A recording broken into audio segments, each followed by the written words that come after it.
Assalamualaikum warahmatullahi wabarakatuh. Salam sejahtera untuk kita semua. Shalom, Om Swastiastu, Namo Buddhaya, salam kebajikan, Rahayu. Perkenalkan, saya Kuntari Hardianti, guru IPS dari UPT SMPN 1 Selorjo. Pembelajaran mendalam adalah sebuah pendekatan yang tidak hanya membuat siswa tahu, tetapi juga memahami, merasakan, dan mampu mengaplikasikan pengetahuan dalam kehidupan nyata. Melalui pendekatan ini, siswa diarahkan untuk dapat berpikir kritis, kolaboratif, kreatif, dan reflektif. Saya akan menampilkan kegiatan belajar dengan materi literasi keuangan pada kelas 7 SMP. Siswa tidak hanya belajar tentang pemasukan, pengeluaran, menabung, dan investasi, tapi juga berlatih mengambil keputusan keuangan dengan bijak dan membuat perencanaan serta laporan keuangan sehari-hari. Saya menggunakan model pembelajaran Problem Based Learning atau PBL dengan pendekatan pembelajaran mendalam.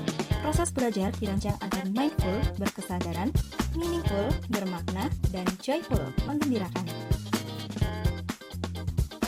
Untuk mendukung pembelajaran, saya menggunakan media digital berbasis web yang saya rancang bernama Fancy, Financial Literacy, dan Games Edukasi Papan Permainan Buca atau Budgeting Challenge. Media ini membantu siswa belajar interaktif dan menyenangkan. Selamat menyaksikan! Assalamualaikum warahmatullahi wabarakatuh. Waalaikumsalam warahmatullahi wabarakatuh. Selamat pagi semuanya. Pagi. Kabarnya sehat? Sehat. Kita duduk bersama-sama. Bismillah.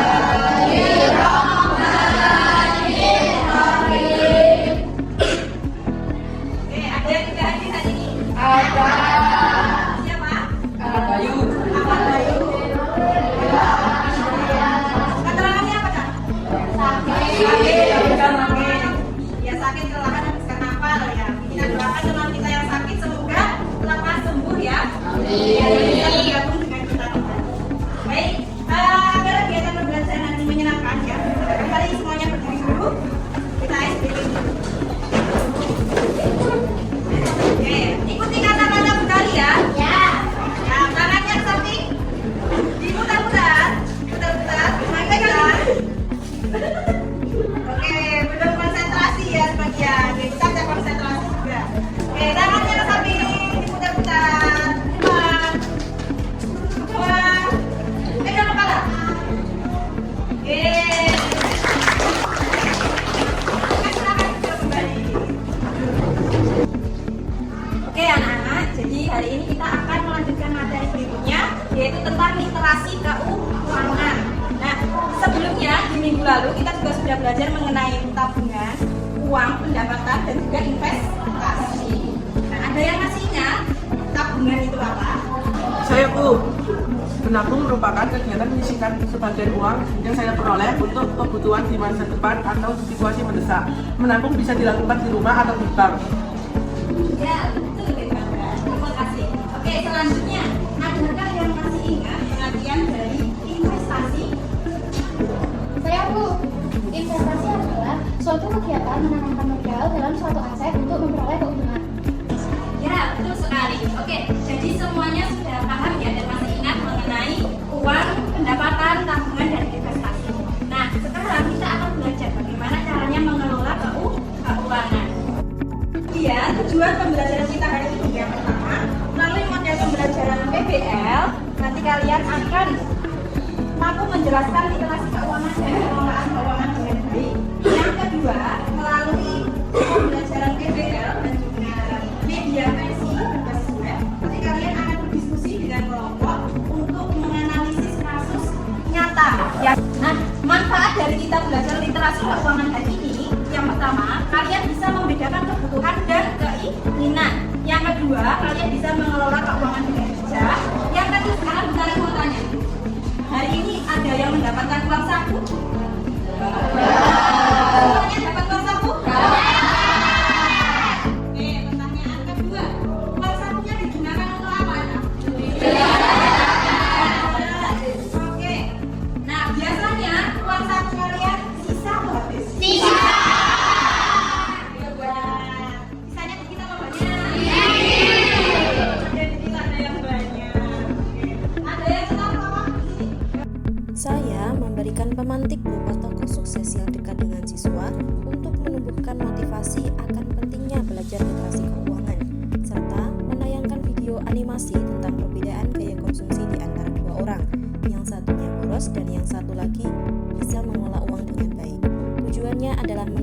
kesadaran atau mindful bahwa mengelola keuangan dengan bijak merupakan keterampilan hidup yang sangat penting. Oke, dari video tadi, informasi apa yang bisa kalian dapatkan? Saya Bu, mengelola uang itu penting, kita dapat menjamin stabilitas finansial. Iya benar, jadi dengan pengelolaan uang yang baik, finansial kita bisa stabil. Baik, ada yang berpendapat lainnya? Saya Bu, dari tugas kita belajar dapat menggunakan keputusan dan keinginan serta menentukan prioritas.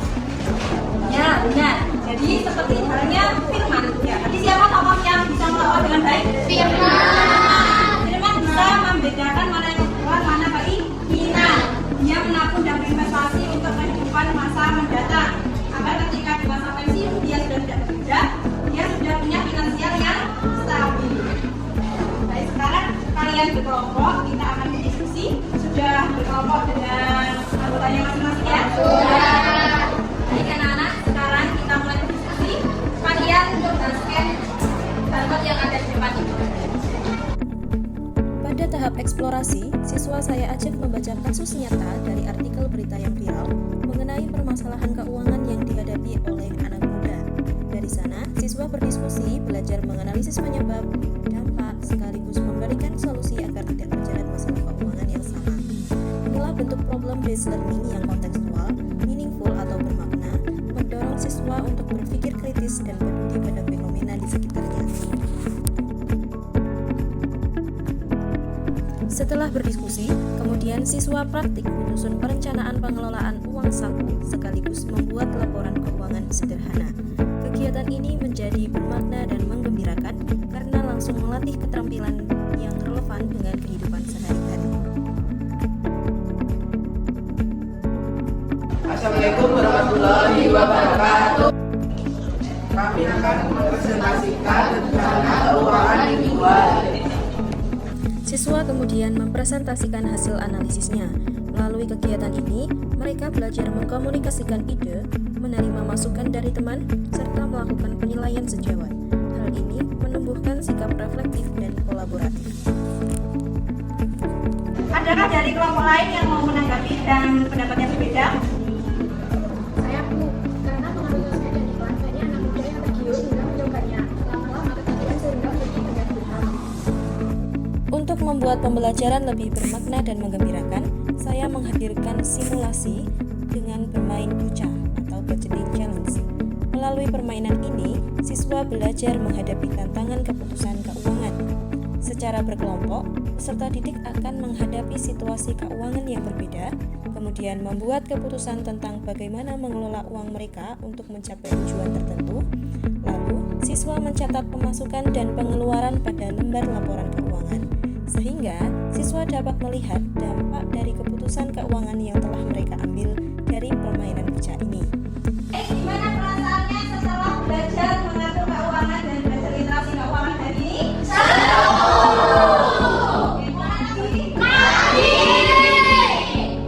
Pada akhir pembelajaran, saya memberikan tugas kepada siswa untuk membuat perencanaan keuangan dari uang saku yang mereka peroleh. Kemudian, mereka juga membuat laporan keuangan selama 1 minggu ke depan. Setelah itu, kami membuat kesimpulan bersama-sama dan mengajak siswa untuk merefleksikan makna belajar literasi keuangan. Melalui proses ini, siswa belajar konsep, keterampilan, sekaligus nilai-nilai kedisiplinan dan tanggung jawab.